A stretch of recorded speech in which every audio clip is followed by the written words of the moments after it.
Então, a Feira Paulista de Opinião, ela foi um evento idealizado pelo Lauro César Muniz, que é o autor dessa peça que a gente acabou de fazer.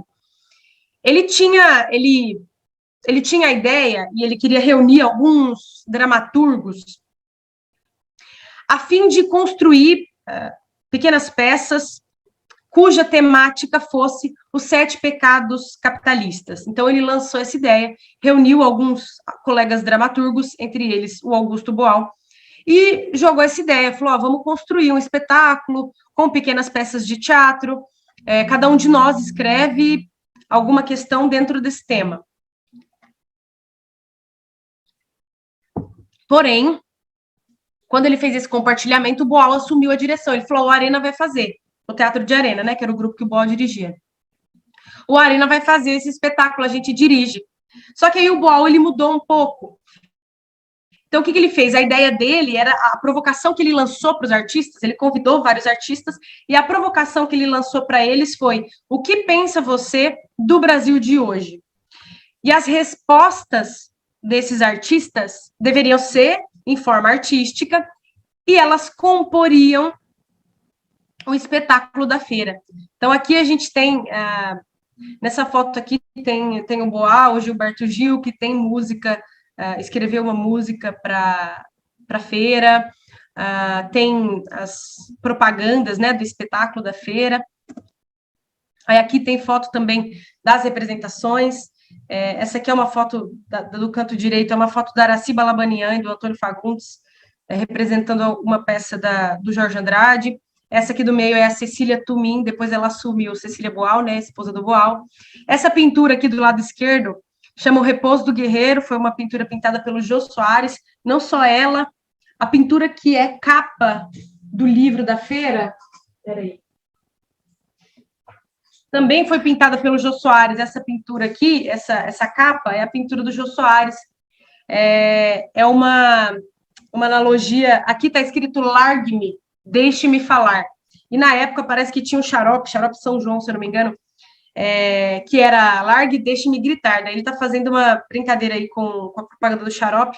É do Jô Soares também, a da capa, e essa aí que eu trouxe para vocês. Enfim. Vários artistas se propuseram a contribuir, inclusive outros artistas plásticos, e tinha também instalações, né, no saguão do teatro. Tinha uma instalação que se chamava Milagre Brasileiro, que era um grande túnel amarelo que ficava no saguão do teatro, e na entrada desse túnel tinha uma cadeira de rodas, em que o espectador chegava, ele sentava na cadeira de roda, ele atravessava o túnel. Quando ele chegava no final do túnel, tinha uma imagem da Nossa Senhora, e aí ele se levantava e saía. Então, a feira, ela era composta por espetáculos, peças teatrais curtas, como essa que a gente acabou de fazer. Nós fizemos algumas pequenas adaptações por conta de, enfim, para ajustar as nossas condições, mas a peça não é muito maior do que isso, e as outras peças também têm mais ou menos a mesma estrutura. São peças curtas, e no espetáculo da feira, entre as peças, tinham as canções, né, do Gilberto Gil, do Edu Lobo, enfim, elas eram apresentadas nos intervalos das peças. Muito bem. Tem a fotinha aqui da capa. Muito bem. Então, a estreia da feira ocorreu no dia 7 de junho de 68, no Teatro Ruth Escobar, em São Paulo. Embora a equipe tenha enviado o texto à censura, porque na época funcionava assim, tinha que enviar o texto para a censura com antecedência, e eles tinham o prazo de até 15 dias antes da estreia devolver para a equipe, para eles terem um tempo hábil para reajustar o texto do espetáculo, a representação, enfim. Eles enviaram para a censura com 2 meses de antecedência, só que a resposta da censura só chegou 5 dias antes. Então, eles não tinham mais tempo.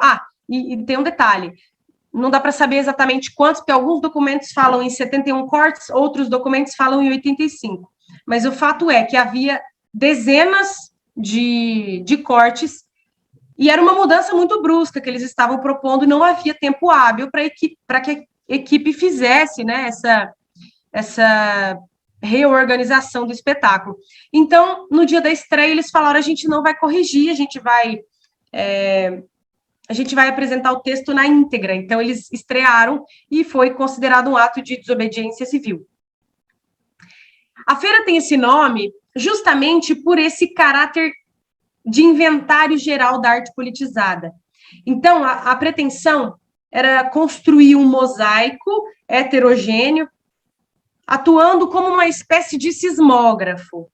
Então, aquele espetáculo servia, em alguma medida, para registrar as diversas opiniões acerca do período histórico que eles atravessavam. Esse inacabamento, que pedia continuidade às feiras, né? A ideia era que elas continuassem acontecendo, não se afigurava como uma fragilidade, pelo contrário, era justamente esse inacabamento que dava potência expressiva para o espetáculo, porque ele aferia, no calor da hora, a temperatura da classe artística naquele momento. Então, ela tem esse nome de feira porque ela é composta por expressões artísticas de modalidades diversas, né? Então, como eu disse para vocês, artistas plásticos se fizeram presentes, contribuíram com o espetáculo, dramaturgias teatrais, espetáculos teatrais, música, instalações, enfim.